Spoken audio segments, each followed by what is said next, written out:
Hello guys, आज का हमारा टॉपिक है मशीन साइकिल। इसके बारे में हम पूरा फुल डिटेल से जानते हैं मशीन साइकिल क्या है। जैसे कि गाइस इसके नाम से ही पता चल रहा है, साइकिल मतलब राउंडिंग होना है। कोई गाइस इसके हम डेफिनेशन एक बार देख लेते हैं। A machine cycle consist of the step that a computer procedure execute whenever it receive a machine language instruction ALU, मतलब ये ALU के द्वारा होता है। द सिंपल 4 स्टैंडर्ड स्टेप है, इसका 4 प्रकार का स्टैंडर्ड है।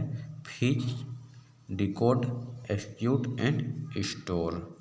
हम इसके डिफिनेशन को हम अब समझ लेते हैं। एक मशीन चक्र में वह चरण होता है जो एक कंप्यूटर प्रोसीजर जब भी मशीन भाषा निर्देश प्राप्त करता है तो एक्सिक्यूट करता है, मतलब एक्सिक्यूट करता है गाइस। ओके, मशीन लैंग्वेज में जब भी कंप्यूटर इंस्ट्रक्शन देता है तो उसको एक्सिक्यूट करता है। उसके बाद ये जैसे कि हम पढ़े हैं कि साइकिल वैसी ही सेम है, ALU के थ्रू फीच में आता है कोई भी लैंग्वेज तो वह डिकोड होता है, उसके बाद फिर एक्सिक्यूट होता है, उसके बाद फिर स्टोर होता है। अब इसके बारे में हम एक एक कर फुल डिटेल से समझ लेते हैं। Okay guys,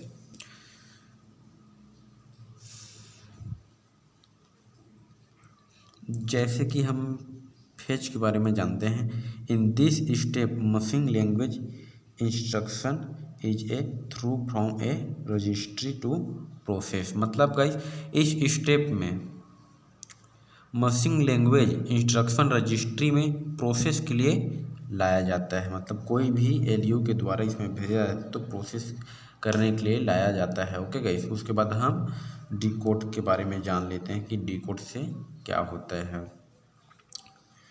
machine language instruction in this step can be understood by arithmetic logic unit and FPU। मतलब गाइस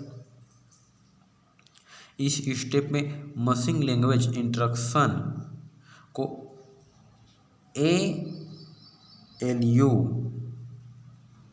और FPU के द्वारा समझा जा सकता है और डिकोड किया जाता है। ओके गाइस, उसके बाद हम आगे आते हैं तो एक्सिक्यूट मतलब instruction is a prepared to produce result, मतलब यह रिजल्ट के लिए तैयार हो जाता है। उसके बाद स्टोर, मतलब स्टोर में स्टोर के मतलब ये होता है कि किसी भी डाटा को स्टोर करके रखना, रिजल्टों को स्टोर करके रखना। Okay guys, the result are send back to memory and stored in, वही मतलब रिजल्ट मेमोरी में वापस भेजकर इसको संग्रहित कर लिया जाता है। ओके गाइस, यदि वीडियो पसंद आए तो सब्सक्राइब, लाइक, शेयर कीजिएगा।